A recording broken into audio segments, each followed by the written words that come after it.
Hi everybody, I'm going to be giving you some tips today on the double half hitch knot. So the double half hitch knot is a super useful and versatile knot in macrame, and it is used to make things like coasters and also to form outlines of things. You can make basically any kind of shape with it that it has a line in it. You can make kind of diamond patterns, but I'm going to show you today some tips on how to make sure that your double half hitch knot is the best it can be. Here we have a coaster. And as you can see, there's a lot of strands emerging from this coaster. These are all strands that have wrapped around this strand here. So this strand here is actually forming the inside of this spiral. And these strands here are wrapping around what we call the filler cord, sort of hugging it. So if you imagine that my hand is one of these strands and it's wrapping around this filler cord, they wrap around and kind of hold it, grip it, a bit like someone explained to me, like a donut almost. So this is running through the middle and it's wrapped around really securely.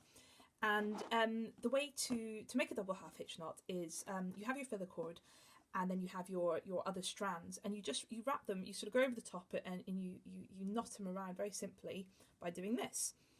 You do it once and then you do it again, and this makes the double half hitch knot like that.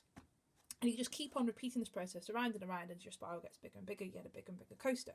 The most common error one makes is that with your filler cord, people pull it really tightly. See, I'm yanking it here.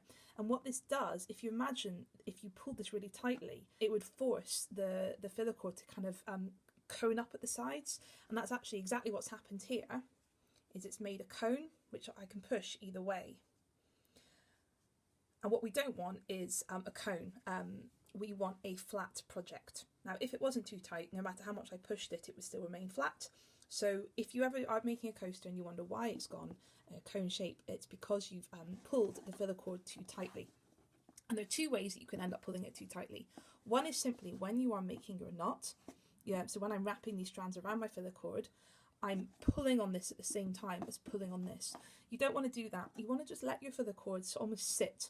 It needs to be straight, so it's not kind of sat like this whilst I'm wrapping around. It needs to be straight inside the knot. So it's just kind of chilling out inside whilst it's being wrapped. It's not being pulled really tightly. So for example, when I make my knot here, I'm just holding it straight, but I'm not pulling, because you want the filler cord to sit equally kind of at a vertical height equal with the row above.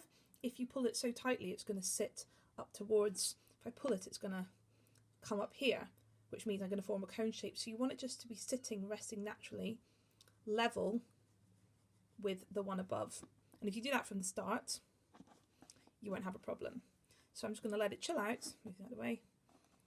And then I'm actually just going to tighten, oh, it's gone underneath. I'm going to tighten the strand that wrapped around it. So this is the strand that wrapped around it. But I haven't tightened the filler cord. I just let it sit there. So what I'm doing is I'm holding it so it doesn't bunch. And then I tighten the strand that wraps. And that's one way to make sure that your double half hitch knot isn't too tight. Another thing that people do is that when you make a coaster, as the spirals get larger and larger and the coaster gets bigger and bigger, you'll find that gaps will start to appear between the end of one knot and kind of the start of where the next one would be. So here's an example right here.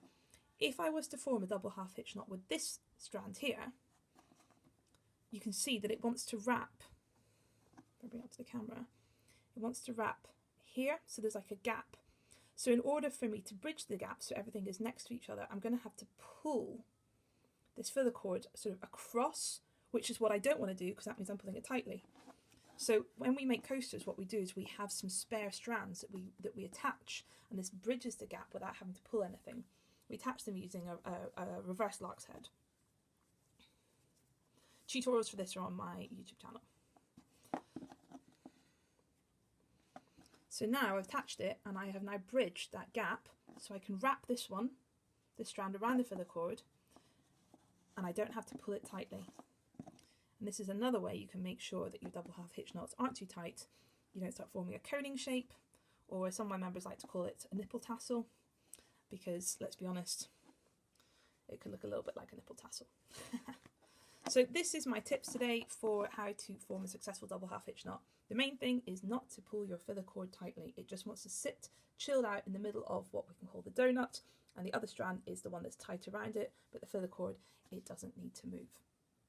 I love to see pictures of your work, so please follow and tag us on Instagram and Facebook. And don't forget to follow me for more inspiration and details of any upcoming in-person and virtual workshops.